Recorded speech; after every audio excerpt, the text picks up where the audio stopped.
Welcome to Mediumship Sparks. I'm Noelle Deane, intuitive medium, licensed therapist, and your host. I am endlessly amazed by how Spirit reaches out to us, supports us, and loves us, sometimes in the most surprising and unexpected ways. If, like me, you're drawn to those sparks of insight that bring you greater peace, healing, flow, and just make everything make more sense, whether you're finding us for the first time or we have already shared this space, I'm so happy you're here. Let's dig in. Today's episode is a re-release from Season 1, a powerful channeled conversation with the Cancer Collective that continues to feel deeply relevant. Hello and welcome to Mediumship Sparks. I'm your host, Noelle Deane. Whether you're looking to be sparked or the spark has already found you, welcome to today's show. So here's my disclaimer. The information presented on the podcast is educational in nature and is provided only as general information and is not medical or psychological advice, nor is it a substitute for seeking licensed healthcare services. So today I am looking to channel and connect with, let me take it back a moment. So I was interacting with a friend of the family who has been dealing with breast cancer pretty significantly, and it just kept showing up. And it made me think about my own journey with cancer and other people that I know that have had that experience. Now, it's tricky to talk about something that also ends people's lives. Not everybody's, but some. We all know people that are on both sides of that spectrum of how impacted they become. And I'm sure a lot of us who are looking to have a more spiritual, like the dual perspective of there's what happens here, then the why, or what purpose did it serve. And I find myself really curious about that too. I want to say empath alert because we're talking about a really serious subject. And I tend to overdo my disclaimers of not wanting to hurt anybody's feelings or sound insensitive or generalize something that is a very sensitive topic. And I would love for you to just get that I'm really trying to come from a place of love and wholeheartedness and no judgment, just curiosity. So if you could just listen with the spirit from which it is being delivered, and I want to make a joke, and the spirit from whom it's being delivered, that would be awesome. Because I would love to just speak freely and not be concerned. I've been meaning to connect with the Cancer Collective just to understand things a little bit more deeply.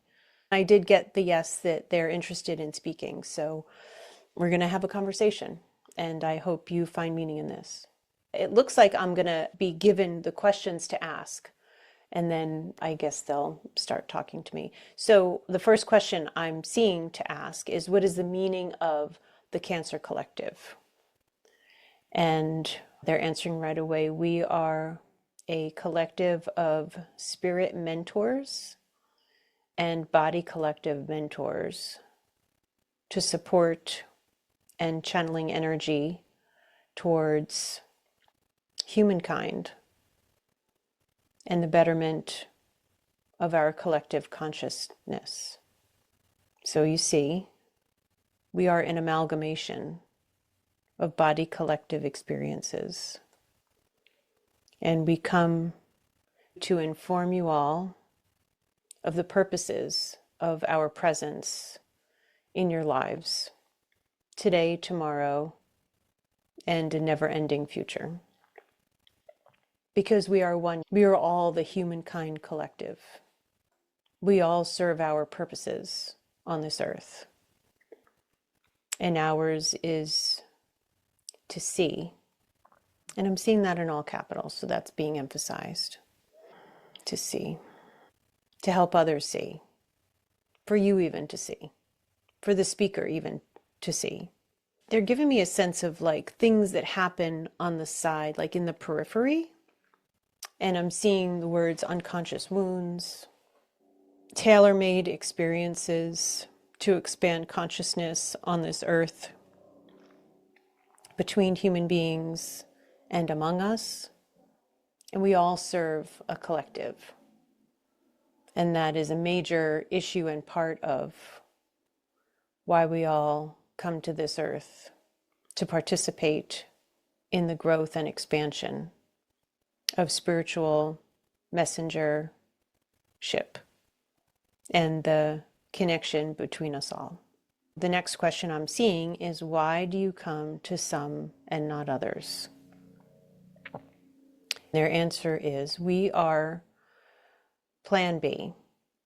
Aside from the backup plans you may or might have seen or thought of as part of your life's journey and what you decided upon before you even arrived, we are here to reinforce from source, the source of information, to support, guide, and help you navigate your journey, your path, your expressed desire to fulfill a sense of purpose.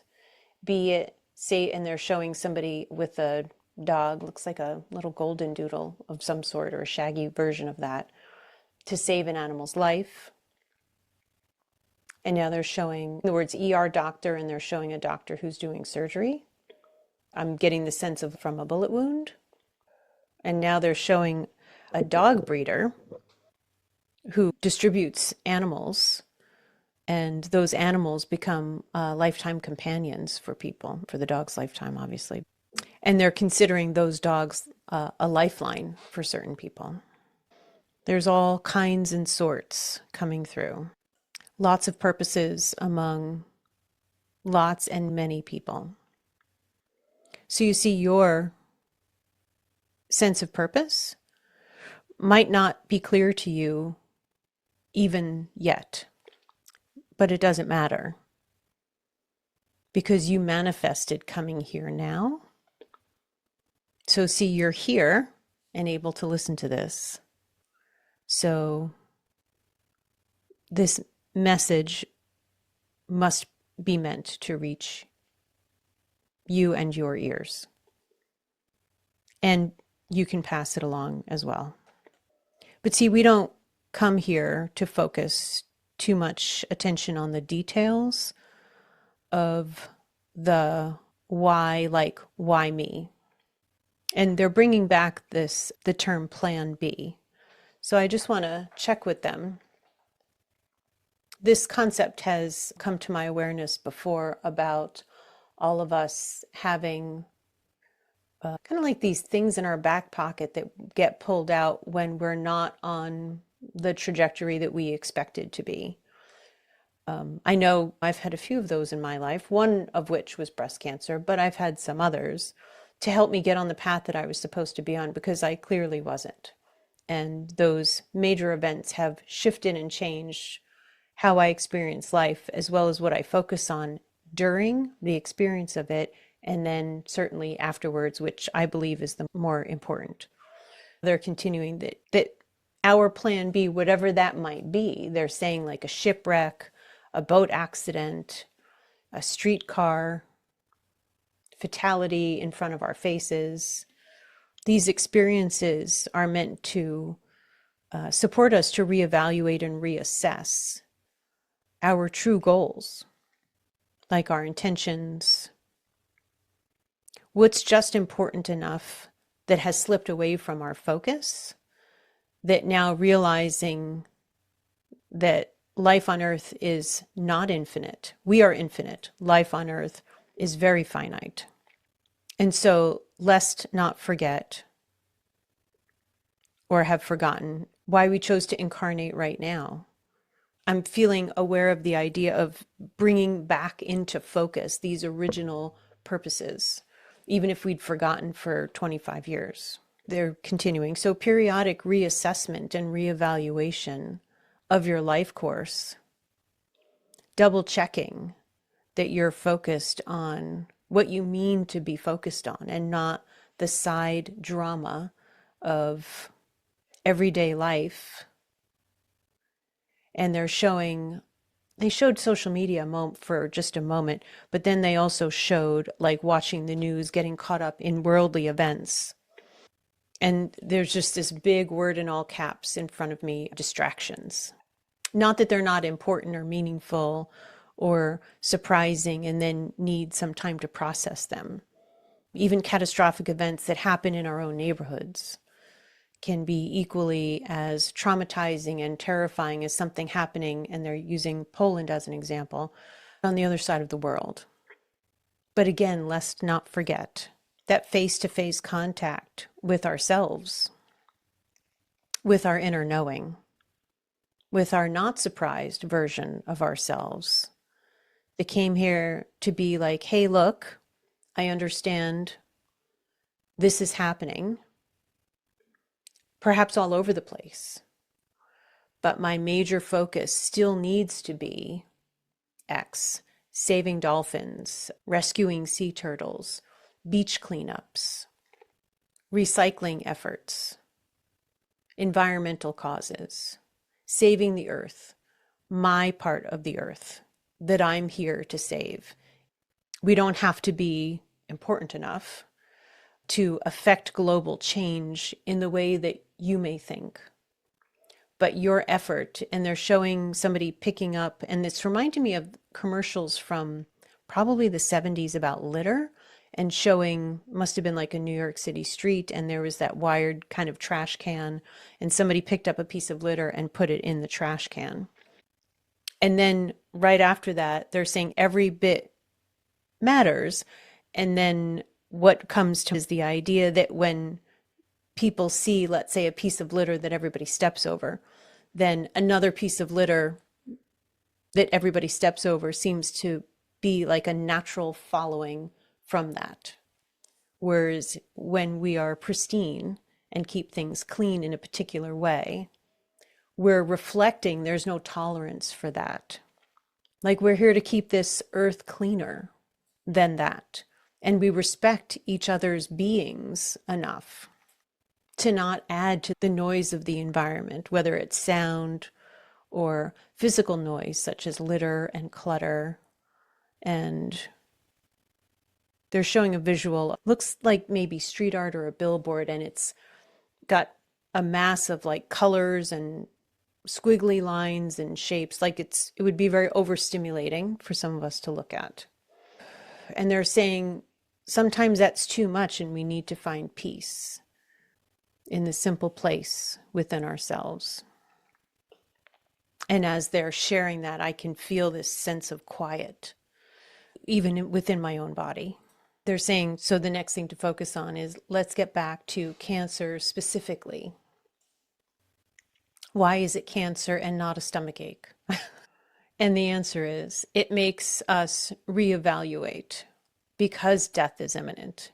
And we sometimes forget death is imminent. And they're just reminding that they mean body, of course. Lots of visuals coming. They're showing people walking through a turnstile, like they waited for their turn and now slowly coming through this line. Whether it's leaving or going down to earth, it's a turn. You each take your turn. You don't blow your turn. It's more calculated than that. And if you feel on a soul level at any point that you're ready to be done, because either A, you're not very close to your goals, and you shouldn't be expected to fulfill that in this life, and you feel comfortable calling it quits. B, it just doesn't matter anymore. Okay. The goal has become so unclear that you couldn't find it if you tried in this lifetime. And so we're going to start from scratch again next time. And C, you fulfilled your life's stance and you're ready to go home, to come back to the peace within the universe. You've done everything you feel your body was meant to do, maybe even more. And you're done in a space of completion. D, any or all of the above. E, sorry, this is what they're showing me, something else. Okay, and they're directing me to start with myself. And of course, I don't exactly remember the choices. Am I supposed to share this? I feel it's important to clarify that I was on, when I had my experience with cancer, I had been previously, over the course of 10, 15 years, working on spirituality, intuition on the side since I was diagnosed with cancer when I was 47. This was in 2015. And my spirituality was not a major part of my existence really at all. Using my intuition has been important to me for a long time, but I was working as a licensed therapist in a nonprofit organization doing kind of middle management stuff. I wasn't enjoying what I was doing for work at that point. And if I'm being honest with myself and with you, there were a lot of areas of life where, I don't mean to be dramatic, but I probably felt pretty dead inside. I think, and I didn't realize this until afterwards, that I had been, I don't know, relatively depressed, lightly depressed, but relatively depressed most of my life. And in some ways, just waiting it out. I wasn't particularly happy in my marriage, and probably a lot of my relationships not very fulfilling. So not really living in a way that I felt good about or that I would have thought was leading me to my purpose. But thank you. They're bringing up a job I had before the job I was in when I was diagnosed. And I worked for 10 years in a group home / boarding school where I felt a sense of purpose, real connection to my purpose every day for 10 years. I loved being there. It made my heart sing. Other than the paperwork, I loved everything about the job. I loved the kids. I looked forward to work. It was a huge part of my life. And I was very clear, and I probably sounded like I was joking, but I really wasn't. Had I won the lottery, I would have kept working there. I just would have paid somebody else to do the paperwork. I just loved being there. There was nothing else that seemed more important to me than that job and that particular work. But I stopped doing that for a variety of reasons. So I would have thought, oh, that had been my sense of purpose or why I came, and I'm done with that. And that feels important to mention because they're bringing in now, we, like people on earth, don't know what's around the corner. We can't always sense our bigger and better sense of purpose and how we have or haven't fulfilled that yet. And they're saying it's easy to get turned around and circle back at any time when we're conscious enough to know that. And they're using me as an example of somebody who wasn't. And they're absolutely right. Yeah, I would never have imagined myself doing this right now, what I'm doing, or mediumship, spirituality, to the degree, to the lengths that I've gone to learn about it, to dive into it. Absolutely not. So no argument there. And they're using the brain fog that I got and still have as a reminder that that was the deterrent to keep me from going back. Because there's no way I would have stopped working in mental health, the mental health field, after I felt like I had invested so much of my time and energy in becoming licensed. And I don't know if I would say building a reputation. They're saying that. But yeah, okay. I'm not going to argue with them. Who am I going to argue? I'm going to argue with the Cancer Collective. I wouldn't have seen it that way. But yeah, I guess in the small world of the area where I worked, good or bad, I guess, we all would have developed some kind of reputation. And I wouldn't have wanted to throw that away because I would have felt like I had already invested so much energy into that and given it a lot of power in my life. So they're saying they had to make it extreme. So a stomach ache wouldn't have cut it. Blood poisoning would have been temporary. Interesting examples they're providing. But cancer, and they're showing a visual of something that actually like flipped me up, flipped my body up, and they're saying flipped you on your ass, and you just couldn't go back in the same way. And you're still unable to trust your brain to do regular clinical therapy. And that's by design. I've never asked that question before. That's interesting. Yeah. Okay.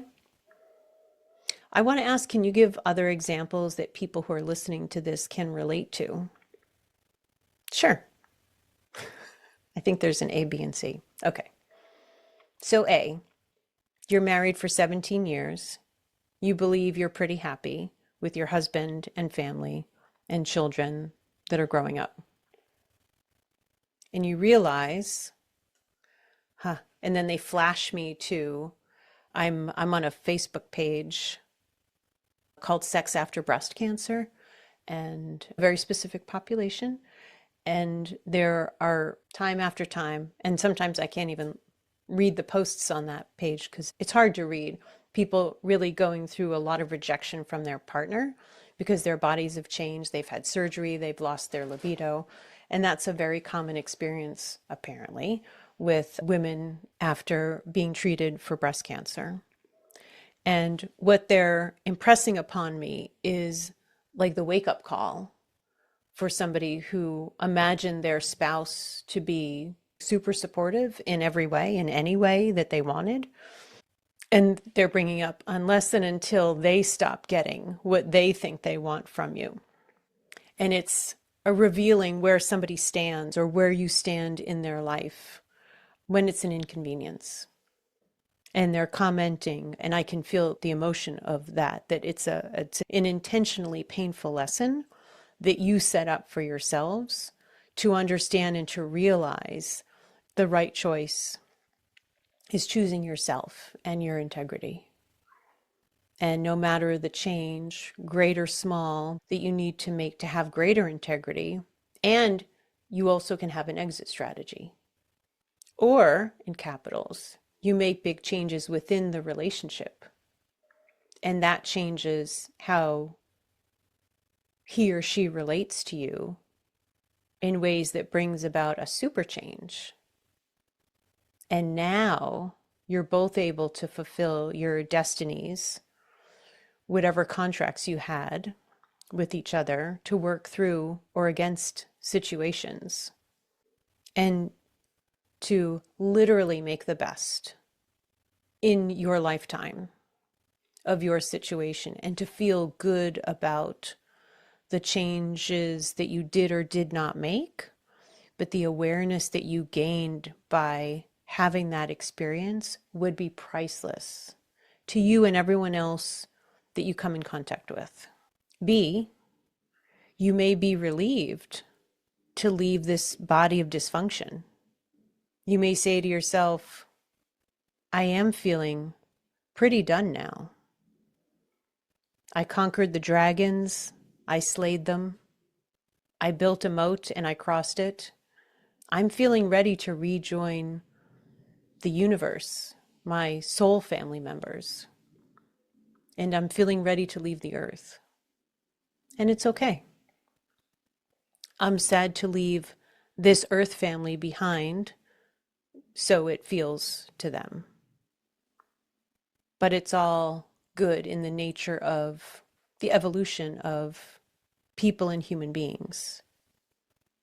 And it's okay. And I'm ready. And C, I'm not going to use the word they're saying, but what the F? What's happening? And sheer panic and terror. Like you never expected anything real, tangible or otherwise, to interfere with the steady course of your life. And you've been pretty comfortable for a pretty long time.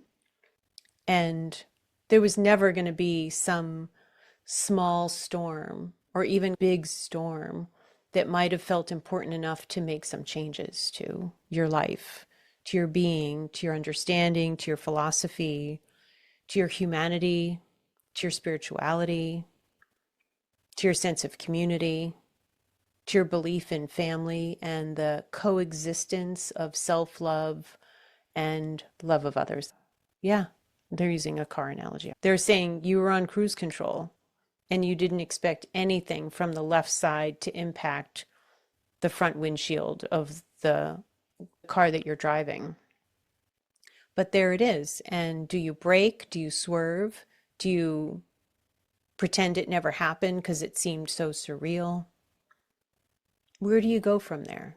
Taking a good hard look at it. Adopt a new philosophy. Life is finite. and it's a game. Let me pretend I'm going to win or I'm winning. Let me play differently. Let me think bigger. And they're showing a visual of somebody who is part of a church, seeing an African American woman. And sorry, I do not know the roles in a church setting, but whatever it was, she became a much more important figure in her church. She's wearing like a long robe. I can just get the sense of being, let's say, in her church, in her presence when she's about to speak. And I love this experience of being in that moment. And my experience of this woman and being in her energy is that she is fully present, that she is very self-aware, and she is completely devoted to her mission to serve her country and God's purpose.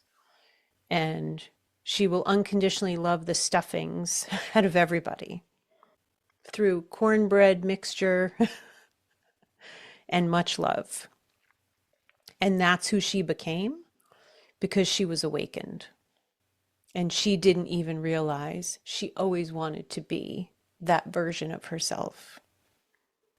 And she loves herself more, and her journey is so much more meaningful.